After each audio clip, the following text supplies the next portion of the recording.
الحمد للہ رب العالمین والعاقبۃ للمتقین والصلاة والسلام علی سید الانبیاء والمرسلین وعلی آلہ واصحابہ اجمعین اما بعد اعوذ باللہ من الشیطان الرجیم بسم اللہ الرحمن الرحیم لئن شکرتم لازیدنکم وَلَئِن كَفَرْتُمْ إِنَّ عَذَابِي لَشَدِيدٌ صدق اللہ العظیم وصدق رسولہ النبی الکریم ان اللہ وملائکتہ یصلون علی النبی یا ایہا الذین آمنوا صلوا علیہ وسلموا تسلیما الصلاۃ والسلام علیک یا سیدی یا رسول اللہ وعلى آلك وأصحابك يا سيدي يا حبيب الله الصلاة والسلام عليك يا سيدي يا نبي الله وعلى آلك وأصحابك يا سيدي يا نور الله اللهم صل على سيدنا ومولانا محمد معدن الجود والكرم وآلہ وصحبہ وبارک وسلم۔ حمد و صلاۃ کے بعد حاضرین و ناظرین، بندہ مومن اپنی زندگی میں جب بہت زیادہ راحتیں اور بہت زیادہ خوشبوئیں بھرنے کا خواہش مند ہو تو ایک خوشبو اتنی زیادہ ضروری ہے کہ اس کے بغیر زندگی کا مہکنا بہت ہی مشکل نظر آئے گا، اور وہ خوشبو ہے شکر کی خوشبو۔ اللہ تبارک و تعالیٰ کا شکر گزار بندہ بننے کی خوشبو۔ یہ خوشبو ساری روح کو مہکا دیتی ہے، آنکھوں کو ٹھنڈا کر دیتی ہے۔ انسان دوسروں کی طرف دیکھنے کی بجائے اپنے ہی طرف دیکھتا رہتا ہے، وہ اپنے آپ پر ناز کرتا رہتا ہے، وہ اللہ کی دی ہوئی نعمتوں پر خوش رہتا ہے، وہ جگہ جگہ شکوہ کرنے کی بجائے اپنے آپ کو دنیا کا خوش نصیب ترین انسان تصور کرنے لگتا ہے۔ مقام شکر ایک ایسے مقام کا نام ہے جہاں کھڑے ہونے کے بعد انسان مطمئن زندگی گزارنے لگتا ہے، اس کی زندگی سے ساری آزمائشیں، ساری پریشانیاں اور ساری تکالیف دور ہو جاتی۔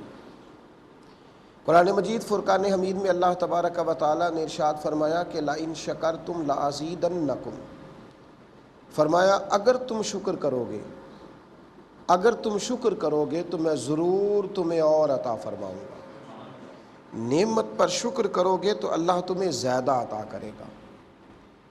اور فرمایا وَلَئِن كَفَرْتُمْ إِنَّ عَذَابِي لَشَدِيدٌ، اگر تم کفران نعمت کرو گے، میری نعمتوں کا شکر ادا نہیں کرو گے تو پھر میرا عذاب بھی بڑا سخت ہے۔ شکر کس کو کہتے ہیں؟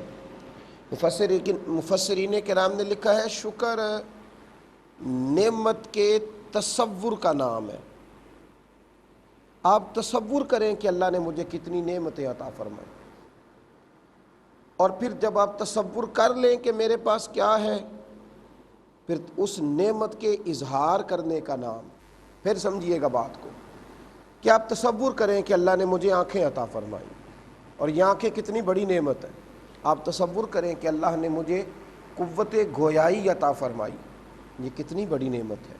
آپ یہ تصور کریں کہ رب کریم نے میرے اعضاء کو مکمل پیدا فرمایا ہے، درست فرمایا، یہ کتنی بڑی نعمت۔ پہلے آپ اس کا تصور کریں اور پھر آپ شکر کے انداز میں اظہار کریں کہ الحمدللہ اللہ نے مجھے آنکھیں عطا فرمائی۔ تو آپ کا وہ تصور کرنا اور پھر اس کا اظہار کرنا، تصور کرنا اور پھر اس کا اظہار کرنا، یہ شکر کہلائے گا، یہ شکر کہلائے گا۔ میرے نبی کریم علیہ الصلاۃ والسلام نے اس شکر کو اتنا پسند کیا کہ حضور نے صحابہ کو دعا سکھلائی۔ فرمایا نماز کے بعد یہ کہا کرو اللہم اعنی علی ذکرک و شکرک و حسن عبادتی، اے اللہ ہمیں اپنے ذکر کی توفیق عطا فرما، اور اللہ ہمیں تو اپنے شکر کی توفیق عطا فرما، اور اللہ جو تیری اچھی عبادت ہے نا ہمیں وہ عبادت کرنے کی توفیق عطا فرما۔ شکر جو ہوتا ہے نا، شکر یہ آپ کو پختہ کرے گا، یہ آپ کو نواز دے گا۔ میرے نبی رحمت علیہ الصلاۃ والسلام نے ہمیں شکر کی تلقین کی۔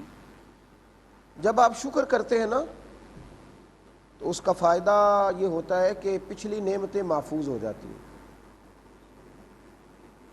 شکر کا مطلب کہ آپ نے نعمت کو محفوظ کر لیا۔ جب بندہ شکر کرتا ہے تو اللہ نعمت میں اضافہ فرما دیتا ہے۔ ہمارے ہاں ہوتا یہ ہے کہ لوگ اور تو طلب کرتے رہتے ہیں، لیکن جو نعمتیں پاس موجود ہوتی ہیں ان کا شکریہ ادا نہیں کرتے۔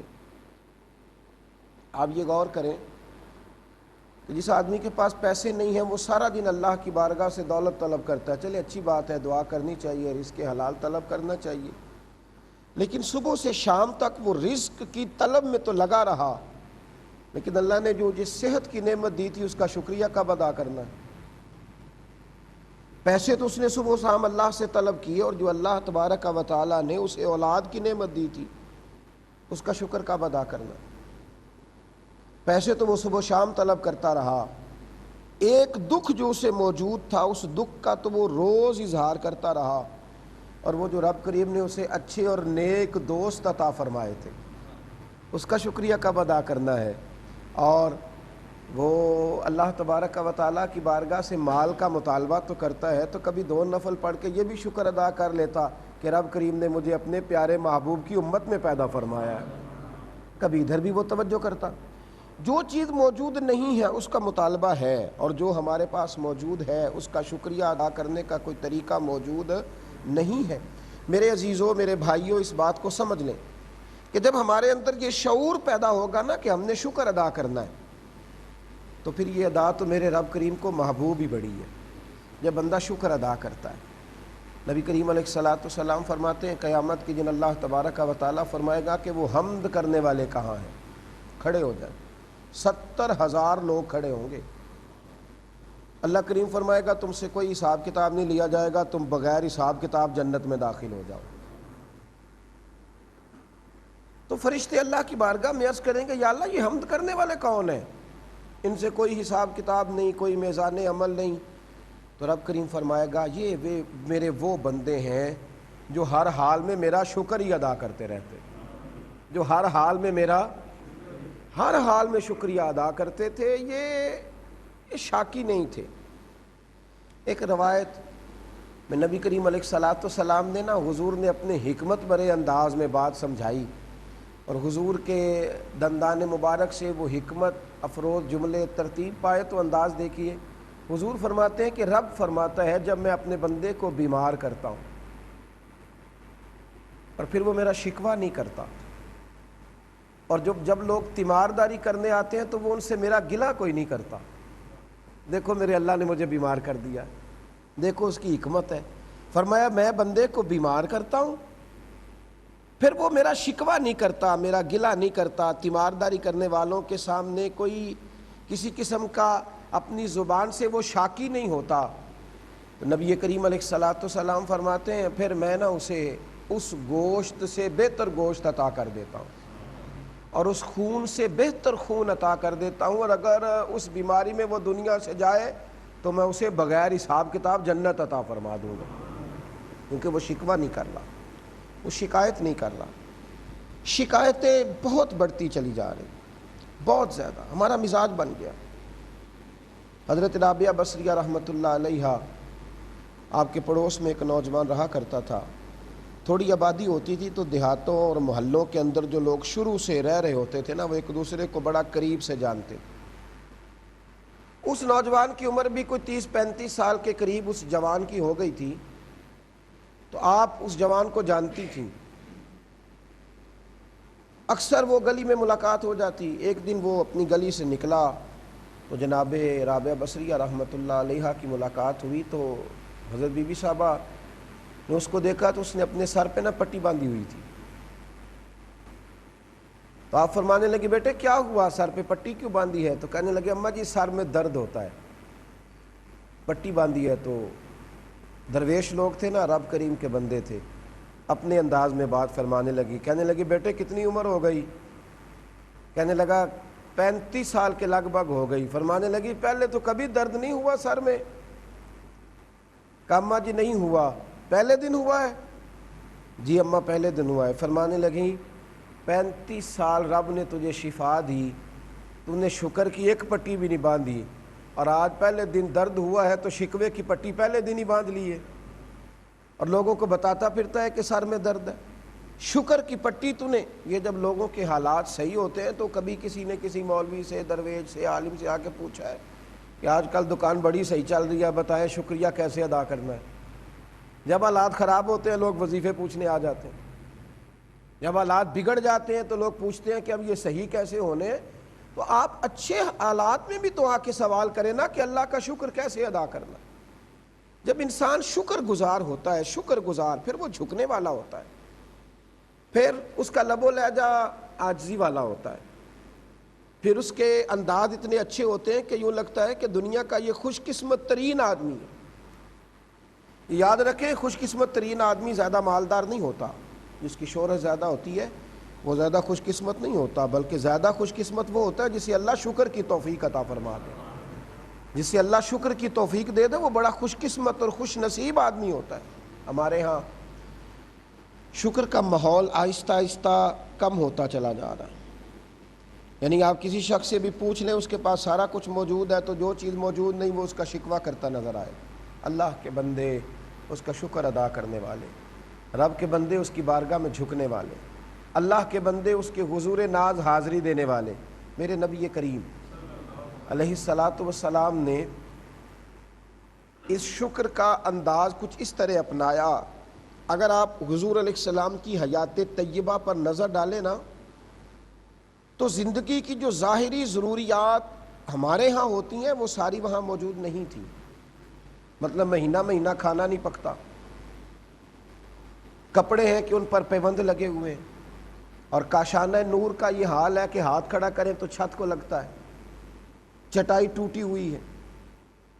جو ظاہری اسباب جن پر ہم شکر ادا کرتے ہیں وہ بظاہر ان اسباب میں سے وہاں کوئی چیز موجود نہیں ہے۔ لیکن حضرت عائشہ صدیقہ رضی اللہ تعالیٰ عنہ فرماتی ہیں، بخاری مسلم دونوں میں ہے، کہ جب رات کا کچھ وقت گزر جاتا حضور میرے لحاف میں ہوتے، فرماتے ابو بکر کی بیٹی اگر تو کہے تو میں اپنے اللہ کو راضی نہ کر لوں۔ میں عرض کرتی حضور میں کون ہوتی ہوں آپ کو منع کرنے والی، میری اتنی طاقت میں اللہ کے نبی کو اجازت دوں؟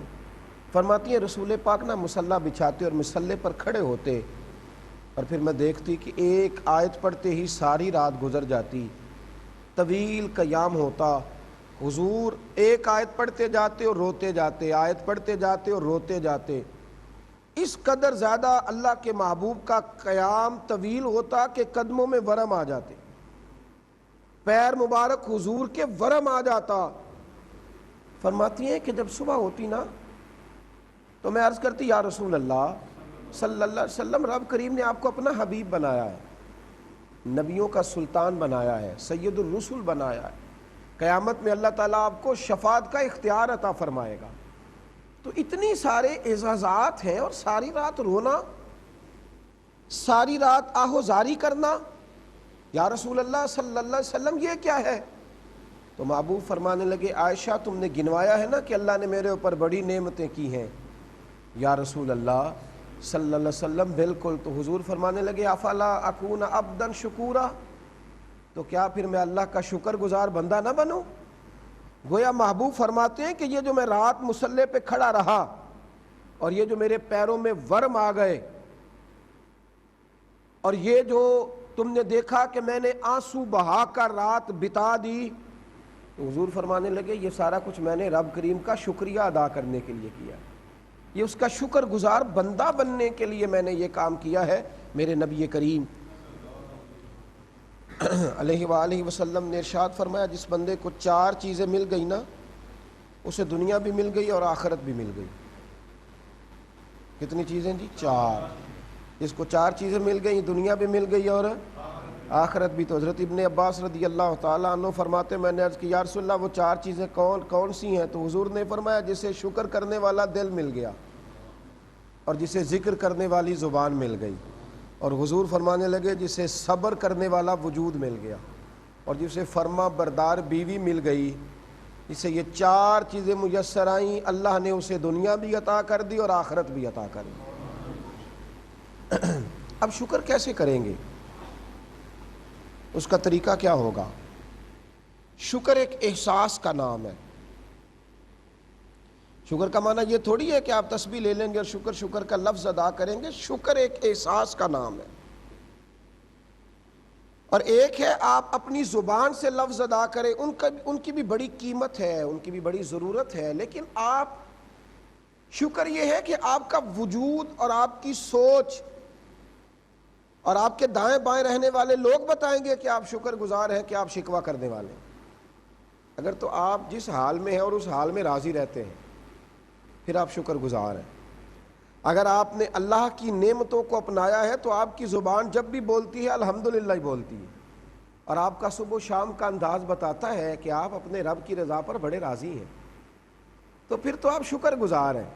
لیکن اگر آپ کے جملوں میں لفظوں میں تو کہیں شکریہ ہو، لیکن آپ کے گھر والوں کو پتہ ہو کہ آپ تو ہر وقت کہتے رہتے ہیں کہ پیسے بڑے خرچ ہو گئے اور جناب میں بڑی مشکل میں ہوں، میرے لیے بڑی اذیت ہے، لیکن نا آپ شکر. میں کبھی کبھی کسی مذہبی اجتماع سے دیر سے گھر سے آتا ہوں، کئی دفعہ دیر ہو جاتی ہے، اور مذہبی کام ایک ہمہ پہلو کام ہے، وہ انسان سے مشقت مانگتا ہے. ایک زمانے تک بہت زیادہ دیر سے گھر آنا جانا رہا. گھر والے مجھ سے پوچھنے لگے کہ آپ گھر آتے کبھی آپ نے کہا نہیں کہ میں بہت تھکا ہوا ہوں، اور نہ کبھی محسوس ہوا ہے کہ آپ بڑی تکلیف میں ہیں، تو اس کا کیا معنی ہے؟ تو میں نے ان سے کہا کہ میں نے بزرگوں سے ایک بات سنی تھی، میں نے پلے سے باندھی ہے. کسی اللہ کے بندے نے کسی دیندار بندے کو سمجھانا چاہا تو کہا کہ حضور یہ علماء کے بچے عالم کیوں نہیں بنتے؟ انہوں نے کہا وہ اس لیے نہیں بنتے کہ جب تم گھروں میں لوٹ کے جاتے ہو تم کہتے ہو بڑا مشکل کام کر رہے ہیں، بڑی تکلیف والا ہے جی، لوگ بڑی باتیں کرتے ہیں جی، دین کے نام پر بڑا تانا ملتا ہے. تو جب یہ سوچ بن گئی، جب یہ مزاج بن گیا، تو بچے نے کہا کہ میرے ابا جی بڑی مشکل میں ہے، مجھے یہ کام کرنے کی کیا ضرورت ہے. لیکن جب والد بڑا تر و تازہ گھر میں داخل ہوا اور اس نے کہا کہ الحمدللہ تعالیٰ میں جدھر گیا ہوں لوگوں نے پھولوں کی پتیاں پھینکی، لوگوں نے بڑا مرحبا کے جملوں کے ساتھ استقبال کیا. الحمدللہ میں نے جتنی باتیں کی وضو کر کے کی، ایک تو میں خود اللہ رسول کا ذکر کرتا رہا، دوسرا لوگ محظوظ ہوتے رہے، تو بچوں کے دلوں میں بھی خیال آئے گا کہ یہ بڑا عزت والا کام ہے، ہمیں بھی کرنا چاہیے. آپ کا شکر کرنا، آپ کا اپنی زندگی پر مطمئن ہونا، یہ احساس پیدا کرے گا کہ آپ کے دائیں والے بھی زندگی پر مطمئن ہونا چاہتے ہیں. لیکن اگر آپ ہی مطمئن نہیں ہیں تو دائیں بائیں رہنے والے گھر والے وہ پھر اتنی جلدی ان چیزوں پر اطمینان کا اظہار نہیں کریں گے. اس لیے رسول کریم صلی اللہ تعالیٰ علیہ وآلہ وسلم نے ارشاد فرمایا، حضرت مجاہد روایت کرتے ہیں، کنز العمال میں موجود ہے کہ حضرت موسیٰ علیہ السلام نے اللہ کی بارگاہ میں عرض کیا تھا کہ یا اللہ تیری نعمتیں اتنی زیادہ ہیں اور اتنی گہری ہیں اور اتنی خاص ہیں. حضرت موسیٰ کوہ طور پہ عرض کرتے ہیں یا اللہ میں وہ جملہ کہاں سے لاؤں جس سے تیرا شکریہ ادا کروں؟ یا اللہ میں ایک نعمت کو دیکھتا ہوں تو کمال ہو جاتی ہے، تو میرے مالک میں کہاں سے وہ سارا کچھ لاؤں جس سے تیرا شکریہ ادا کروں؟ میرے پاس تو جملے ہی کوئی نہیں. تو رب کریم نے فرمایا موسیٰ یہ جو تیرا احساس ہے نا، بس اسی احساس نے میرا شکریہ ادا کر دیا ہے. یہ والا احساس ہی دراصل شکریہ کی بنیاد ہے. وہ احساس پیدا کرنے کی کوشش کریں. اللہ تعالی ہمیں اپنا شکر گزار بندہ بننے کی توفیق عطا فرمائے. آخر دعوانا ان الحمدللہ رب العالمین.